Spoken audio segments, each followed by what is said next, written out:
Chihuahuas. So, what was the score of the game? What was it? Like, we won in the 9th inning. 2-1. I got my picture taken with the Chihuahua mascot who reached his hand through the fence and put his hand on my head, and I thought, oh, how sweet, and I realized he was covering my Dodger logo. Always working.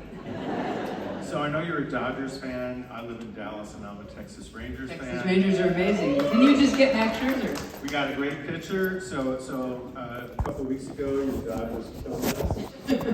Yeah, we need pitchers real bad, though. But we'll see you in the World Series. Okay, good. Good. You might crush us. Worked out really well. So, do you want to talk about how you got involved in Twister? Sure. I had started Mad About You, and Pretty awesome thing. pretty awesome job, maybe the best job I've ever had, and I had not had anything like Steven Spielberg wants to have lunch with you ever happen ever. And I heard it was a giant tornado movie, and I don't know, I didn't know what to think, but I wasn't dying to do it because I didn't really know what it was about.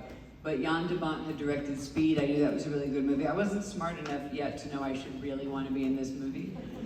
But they had a fancy lunch laid out, and I don't know, I blacked out, and then I was in Oklahoma. Getting just the shit blown out of me.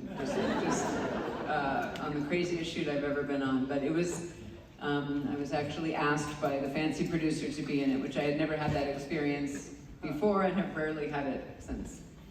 And so, what was that lunch like? What do you remember Fancy. about It was at their office with, some catered thing. And whatever they said, by the end I wanted to do it, is all I know. I think I could. Have you guys seen Speed? You guys remember that movie? He was smart enough, even though it's really about the bus and the whole thing. He had good actors and he had enough story that you were hooked in. Because I love a big movie, but if it's a big movie without just a little bit of story, character development, and a good actor, then I'm in for whatever it is. Anybody seen Mission Impossible lately? That is the best example ever. I loved it. Anyway, I got the sense he wanted to do that. He knew the part needed a little work, and he wanted to bring in some really good writers to do that. And I thought, I could be starring in a giant movie. I don't know how I got here, but I said yes. So, and I liked that she was at the center of it. Yeah. That was unusual that the woman was at the center of it. It's powerful. Yeah. And by the way, I was telling a friend of mine in Dallas that I was going to be interviewing you about the film, and she said, that because of that film, all these women were wearing these very specific white shirts. Oh. So that became it's a tank top. And you'll notice my hair's flying in a lot of it. And when I did interviews for it after, a few people were like, why not a ponytail? Like, why not? But I think a lot of what you see, you don't see wind unless it's moving something, so that's why. So you were a fashion trend. I guess so. I had 2 pieces of wardrobe. I love that. I love having just 2 costumes. The same thing for 4 months. It was perfect for me. Not a lot of change necessary. So how much research did you do into this community? Because I assume when you, what is a storm chaser? Yeah, I had never heard of it. It seemed and still seems bananas. I'm not the kind of person, if I see a storm, I go the other way. But there's definitely a world of people out there who have to move toward the big, scary thing. And we built in, me and these 2 writers, the fact that there's a reason she's drawn to this big, scary thing. I don't want to blow it for the one person in the audience who hasn't seen it. But I really believe in big movies. You don't notice it when the character thing is figured out, but you notice it if it isn't. You don't notice it if the acting is good, but you notice if it isn't. And one of the writers they brought on told me that he imagined my character as Ahab and the whale. I thought that was cool. So I went down a whole rabbit hole of a Jungian thing about Ahab and Moby Dick. That's where I was. Well, really, it's the tornado. So as you watch this film, Yeah, I want you to be thinking about Ahab, right? right? Like it just brings a whole nother layer to that material. So once you were cast, and you didn't have to audition for this, right? I did not. I have since, and I have before, but this one I didn't. I mean, I have to say, Jan de Bon, I think he did it. I don't know how much Sandra Bullock had done before Speed, but I mean, if you look at the actors, Philip Seymour Hoffman, who is not with us anymore, is one of the best actors. And Alan Ruck and Jeremy Davies, who've just been in really cool independent movies, making a monkey. Joey Slotnick, who's a brilliant Chicago improviser, like in this giant. Bill Paxton, who was my... Bill Paxton, from Fort Worth, Texas. Yeah, from Fort Worth, Texas. Very big in Fort Worth. It would have been very easy for someone making this, light adventure movie to put more famous, less talented actors in it. Because I wasn't famous enough to warrant this big call. I was in season 1 of a show that looked like it was going to get some attention, but that's really his doing to realize the movie will do better if the actors are good rather than the movie will do better if the latest famous person is in it. And I'm really lucky that's how he saw it.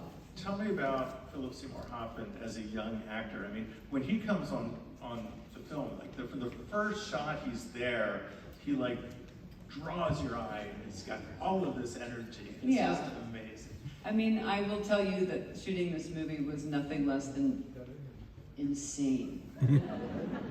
What now would be done with a lot of CGI, there was very little CGI. They threw all of this crap at us. But it was no joke. And so we were all very much in it together. We played hours, all night. This card game, which one did we play? Spite Malice. Some card game, just hour after hour after hour.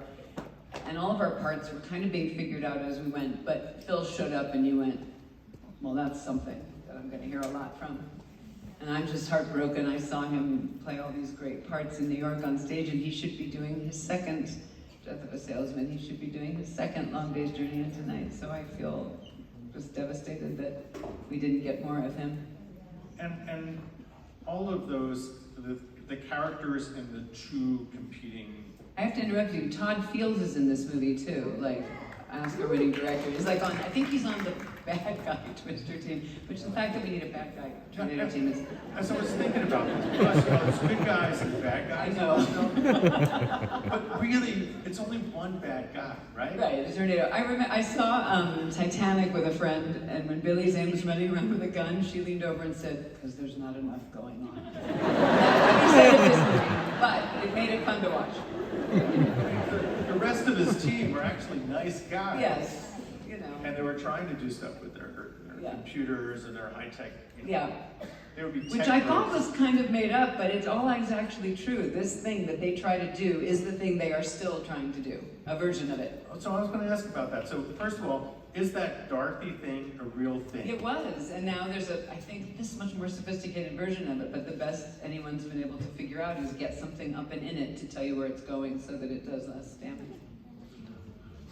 So we want to talk about how do you rehearse for this film, what the pre-production before you get out on location in beautiful Oklahoma. Yeah. I don't think that we can make fun of Oklahoma here in Texas. I don't remember anything like rehearsing. I think if we'd rehearsed, we all would have left. Said we're not doing this. So I don't think there was a lot of rehearsing, but I've never been in a movie that, it was 4.5 months or something. I make movies that are 30 days, 21 days. So we were there a long time. And really what saved me was these actors. I just fell in love with them. I just adored them so much. And when the circumstances are less than glamorous, you cling to each other, and we really had a lot of fun and during our hardship. So you mentioned that there was not a lot of CGI in this, but there was some. Yeah, there definitely is some. So what was it like, because probably you haven't acted much in a situation where there's going to be a twister back here, act as though.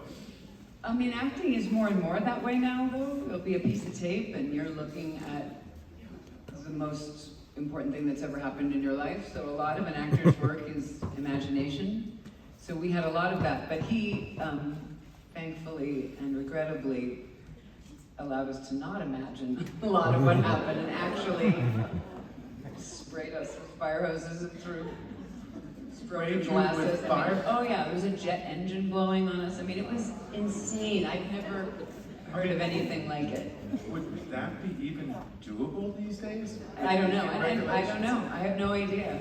I mean, we'll all find out. I think they're making a sequel, and I wonder what they're going to put those actors through. So I was wondering, I've heard about some other things that happen with your eyes, with having to get some shots, and so tell me about all the hazardous things that happen. Because then when they watch this film, you say, you did all of that to get to this? I mean, I don't want to wreck it, but you know, there were some nice friendly trips to the ER for sure. But I don't know. We made it. We all made it. So, That's the bottom I'm line. really curious about this thing with your eyes. What happened? Well, I don't want to wreck it for everybody, but basically, there were days where it wasn't stormy, it was sunny. And now, with a click of a computer, you could make the sky darker, but keep the actors lit.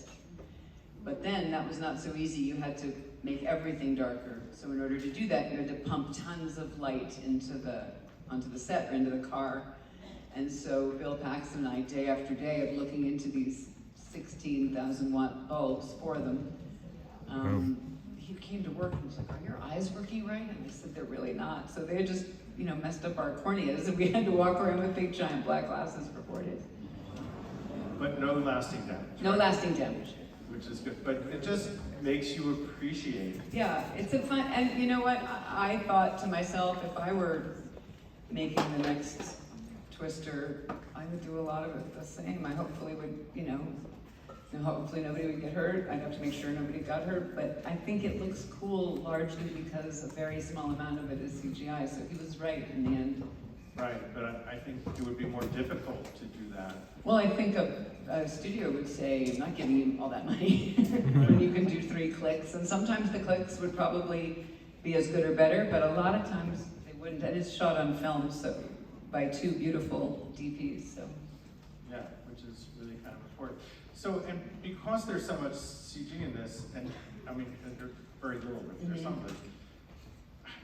When you're going through the process, did you get to go to the editing room at all and see what this looked like, or did you see it for the first time? I mean, we would just show up and he'd say, "Okay, this is happening over here, this is happening behind you, these 3 lines," and he also, he's a very good filmmaker. The director was a DP for a long time.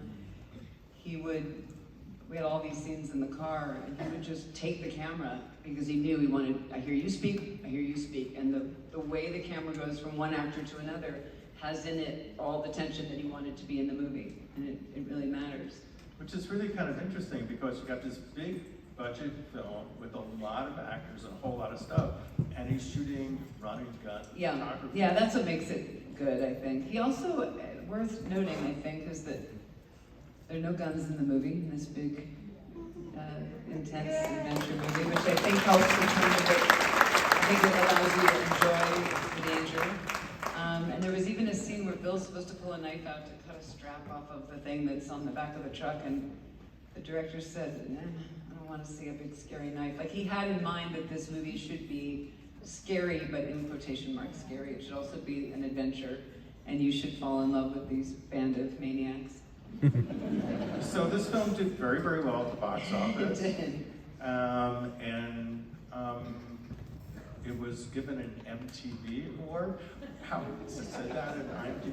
No, so what is the MTV award like? Did you go?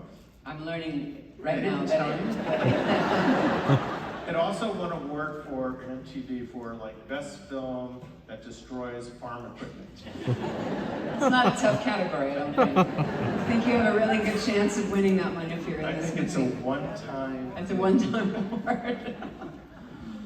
So after doing this film, you went back and forth between television and film. Do you want to talk a little bit about how you work differently for both of those? I just don't. I'm sure there are things, like if you do a play versus a movie, there are things that are different, but they're the little teeny 10% on top of the bulk of the work, which is, how can I pretend to be this person in a way that is believable, that is fun and nourishing for me to play, so that an audience will feel like you reached them. It's that 90% is the same. And then after doing all of this work, you choose to be a director. And do you want to talk about how that is a significant change in taking, first of all, why did you decide to do that? And how did that change the way you think about your own acting? It's a tough question, I'm sorry. No, it's all about me remembering the first one. I'm older now. I have to remember the first one while I'm answering the second one. I never wanted to direct, and there are wonderful journeyman directors who just, that's what they do, but I thought if there was a story I thought I could tell in a way that nobody else could. And so I co-wrote a movie called Then She Found Me, which you can finally see on Peacock. And that's a reason to get Peacock, right there. I hope it's Peacock. Are you Googling right now? What if it's Paramount? One of those key services. Whatever. But I'm proud of the movie, and it was very personal to me, and I did think, you write and you care about what you write, and then you hand it over to someone, and if you're directing, it's a chance to do another draft of the script. When you decide what somebody wears, that's part of the writing. When you decide what the room should look like and the color of the wallpaper, that's part of the writing. When you edit it, you do a whole other draft, and so that felt to me like reason enough to take on the headache of directing.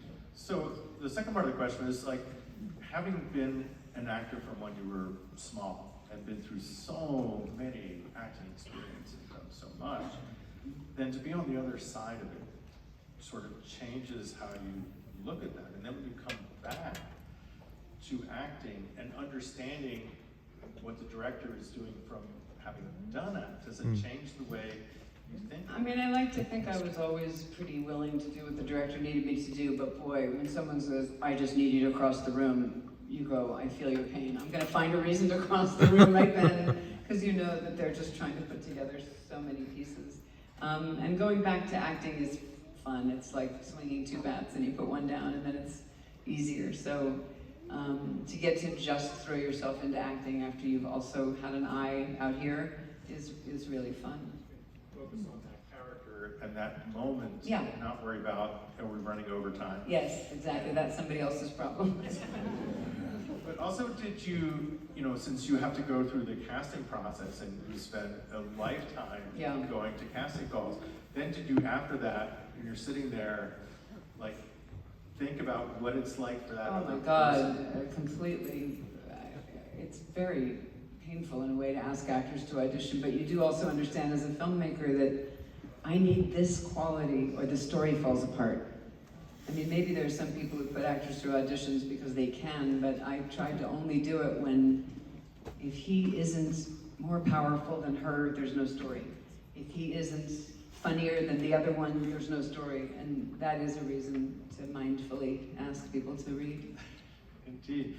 And then the other thing you do when you're a director, which you sort of talked about, is work in the editing room. And working with an editor is also a completely different way to think about what you've been doing for your whole career and why maybe that scene got cut that you love so much, that you performed so well. For sure. So what did you learn in the editing room, and did that change the way you think about your own performance, knowing what an editor needs? It made me want to be freer, even because unlike a play, a movie or a TV show is just 1,000 tiny photographs. So if there's truth in each of those photographs, you've done the job. It doesn't have to necessarily carry from beginning to end, so I think it made me want to be freer. Someone said to me, when you're directing, it's never as good as the dailies, the stuff you look at every day that you shot the day before, and it's never as bad as the first cut of the movie. And I have directed 2 movies and had that experience where I looked at the dailies and was like, I'm a genius. And then I saw the thing cut together and just thought, this is There is that thing about when you're watching the dailies, everything is possible. I guess so. I didn't know. I haven't made enough movies to know, so I took the roller coaster of that. But then the editing room becomes a place where at least today we made 3 things less bad. We just dumped 5 bad things, and that has its own sort of... Or sometimes you find this moment of these 2 things that weren't together. For sure. And you're like, oh my God. Which as an actor makes you feel very out of control, but you really realize this scene that you thought the movie couldn't exist without is absolutely unnecessary. Or it was the moment before the climax of the movie, it can totally go in the beginning. You have to dislodge all the things you thought were true and start over. So I have one last question to ask you, and somebody asked me to ask you this. Uh-oh. You're still responsible. Gee, I thought I was off the hook. So yesterday, which I loved your Q&A then, I hope Thank you. you've done as good a job as Doug Of did. course you did. But somebody said, there's got to be some stories about Jack Nicholson.